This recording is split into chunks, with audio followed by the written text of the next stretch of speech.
I started with the Social Prosperity Project back in January, and the project had been running for a while, for about a year, and there had been a number of things that were going on, a number of activities that had taken place, a number of events, a lot of relationship building going on. So when we started the process, what needed to happen first was really articulating what had been happening and how it related to all the other things that were going on. And so, contrary to what I said before in terms of not starting with a model, in this situation, because the project had already been running for a year and we were trying to sort of figure out what everything was and how it all came together, we started with a theory of change. And a theory of change articulates sort of your implicit understanding about what it is you're doing and why you're doing what you're doing and where you think you're going to get to as a result. So we held a session with the steering committee and really tried to tackle what it is that we're talking about when we're saying we want to foster innovation. What does it mean when we say we are going to be agents of change? Though they're buzzwords, we hear them all the time. In this context, in this community, and for this initiative, how do those drill down? What do they mean? And this is the part where we come up with that model that Russell showed earlier. But in creating that model, there's a number of things that we wanted to communicate. The first thing was like the complexity, that this isn't just a simple thing. This is a systems-wide initiative that is tackling capacity in the not-for-profit sector and social prosperity from a number of different angles. The other thing we wanted to capture was that the momentum of the project, that it wasn't just a static thing. You're going to design a program, put it in place, and it stay that way forever, but that it was really a changing process. The sustainability, so it is a 5-year project. We want good things to happen and good things to continue happening beyond that 5 years. And then the last thing was that relationship between social prosperity and other partners in the community, so the not-for-profit sector and its other partners, as well as the community. So rather than a linear model, thinking in a more organic, round, iterative, cyclical kind of process, and really wanting to capture the change in the project from when it started to where it's going to end up. And then these two models here, this one here, shows the project start. So where it began and kind of where it is now, where you have the project team, really spans across the top of the model. It takes up the bulk of that diagram there. And then the not-for-profit sector has its piece there as well, and the community. So dividing those relationships and showing that, this isn't just about social prosperity with Buffalo. This is really an initiative that needs to engage the not-for-profit sector as leaders in creating social prosperity, as well as the community. At the center of that first circle there is kind of where we want to go. That's the vision, that stronger capacity in not-for-profit organizations with, the idea, as I, said before, that, if we do a bunch of things, we can hopefully bring everybody together to converge, on achieving this one vision. In the second model, it's the same kind of idea, only the role and the contribution of the initiative itself shrinks, where the role and the contribution of the not-for-profit sector and those organizations and those leaders grow. And that's really meant to sort of show that sustainability piece, that we go from the social prosperity project team leading a lot of things to the sector itself gaining in that capacity and gaining in that leadership and taking on those initiatives itself. And then also expanding the role of the community, and where are the community, where are the citizens, where are the residents, and what's their involvement in this process as well. So that was, and in the second model at the center there, we have that vision of greater social prosperity. The rings show the different levels of outcomes. So in the first, it's around the first thing that we're trying to tackle is creating a positive space for change, for learning, for making mistakes, for trying different things. Building the sustainability in the process, to get the stronger, more effective not-for-profit sector. And then in the second model, those outcomes just, they move up a level where you have, social prosperity in the middle. So that's sort of the general concept of what we were trying to accomplish in articulating all the things that social prosperity was doing. In populating that model, identifying some key activity streams. So at the, we have the promoting learning piece around creating dialogue, giving opportunities to, connect to resources with the toolkit, for example, that facilitating that dialogue and that creative thinking, getting people talking about these ideas, creating ways to engage folks in learning, offering the skill building workshops, the strategic planning sessions, and different ways of thinking and learning about what we're doing. And then also researching and sharing best practice. So really that one stream of promoting learning, and I think we can see all the things that social prosperity has been doing in that stream. One of the other things that were important is around building those relationships, that it is very much about a collaborative process. It isn't just social prosperity Wood Buffalo taking ownership and doing everything, but that creating the collaborations and the relationships in the community and helping to foster those. And then championing the process, which is of course about telling that story, but also around building leadership and supporting local leaders to become champions as well, and facilitating that engagement in the process and the strategy. So with the framework, having those action learning teams, encouraging the continued participation, and then moving down to the not-for-profit sector. So it moves around, it moves inward, there's the dynamic between now and later on.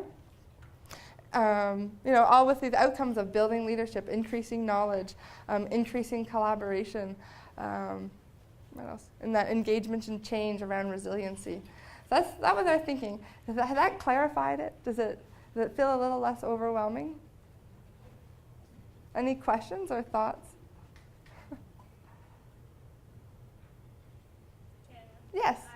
Let me just comment. Oh, they are. We went through this process as the steering committee with a few other people when we started having our first session with Tanya. And it was like, oh my God, we put so much stuff up on the board. What the heck is it that we're doing? And we actually all left, I think, feeling so uncertain about what it is. And I think it's so easy when we get into this. It's like, what are we doing? Why are we doing this again? Right? Where does this make sense? And when we start getting into this system stuff and this change stuff, we're also used to wanting a linear. We all live in a community with a lot of engineers. Engineers go from A to B to project manage. But if we actually ask them the question about a system, they also totally get systems thinking and trying to think about how do you disrupt a system. I was so overwhelmed by what Tanya brought back to us to be able to show, yeah, this is what we're talking about. We're talking about a system change, and there's all kinds of things that are going to move and shift and change. And so I've actually found this tool to now be very effective when I go back to the board, my board, to talk about, Kathy, what are we doing up there? What is it that we're funding and why are we doing this? And we really don't know what journey we're on yet. That although this doesn't give us specifics, this tool here helps to sort of give us a picture of, we're starting here, we're going to try and go this way. So it's a little bit more somewhat helpful, I guess, from for the engineers and the systems thinkers in the room to understand this, if you're sharing that with your board or with others in your organization. And then there's the others that you can share Russ's ship picture. Because it's basically saying the same thing. We're going from here to there, and we're going to do a whole bunch of activities, and we're going to do it together. But this is going to allow us to be able to say, how do we actually know we've made a difference? Right? And I think that often when we talk about these things, we do a whole lot of activity, and we kind of look back and say, oh yeah, well we did that, and yeah, we kind of did that. We lose all the initiatives that are coming out of the conversations and the dialogue, and I think I have been so absolutely amazed at what Tanya's brought to the project to be able to embed this in with us. And I think the other piece for me is so often we come up here and you have said to us, we've been studied to death. We have so many researchers coming up here, looking at us, telling us what's going on, and, you know, here's your solution, just go do it. This, for me, is actually a way of being able to say, we're going to take this over 5 years, we're going to measure it, we're going to keep working at it, and that it has got that stability that's going to keep pulling and moving us forward here, and that it's not just about, you know, here we came in and did a research piece at this point in time, and then we're telling you all this stuff and we're walking away. This is about staying the course for a period of time, and I think this helps us a lot. But I was amazed by it. Thanks. Well, and I think the other important thing to note about this is a living document. So as we go along and as we learn and as we reflect and we go through that cycle, that this might change. Some of these activities might fall away, some new things might get added, but documenting that and thinking about that and reflecting on that, well, can only help and facilitate a stronger project and stronger outcomes in the end. The other thing that I like about this model is that it's much more organic than one of those very linear logic models, and it's designed intentionally that way because in a developmental context, things happen in an organic way. That, you know, these things, if we do all these things up here, hopefully we're all going to converge on the center point, that we're going to get to that vision. So we'll change this as we go through the project. This will change. It might look completely different next year, or it might look completely different in 5 years from now. But really, I think in articulating what it is and why we're doing it and how we're doing it, I think it's a good tool for that. And that's just the second piece of that. So, you know, again, social prosperity shrinks, the community and its partners grow, and, you know, are also doing a bunch of things that add value. And I think these are included in your package. So if you have any questions about them later on, feel free to come and talk to me. So in our evaluation for social prosperity, the purpose of that is really to characterize the contribution. Social prosperity doesn't do everything. There are a lot of other really strong organizations and initiatives and collaborations that are happening in Wood Buffalo, but we want to understand, what is the slice? You know, going back to the model, with a slice of those circles that social prosperity is bringing, what is its contribution to the process? And because also we know this is a very results-driven community, we also want to look at those outcomes. What tangible difference is being made? So this is sort of the, you know, developmental context with a little bit of that, you know, judgment or questioning around what are the outcomes, what are we achieving, and looking at it as really a systems level intervention. So that's our purpose for our evaluation. That's what's guiding our work.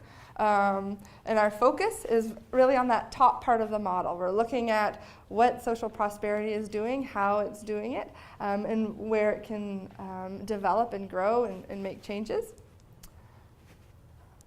And our priorities, learning, of course, but also that knowledge transfer, that sharing of learning, taking what we have learned and working with others so that they can also learn, and learning from others about what they're doing and how they're doing it.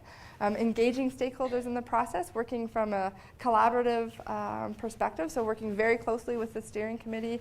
We're working with SectorLink as well to engage people in the evaluation. And have complementary research strategies. As Kathy just mentioned, we're very much aware that a lot of folks come and do research in Fort McMurray and Wood Buffalo. We don't want to over-research. We don't want to just research for research's sake.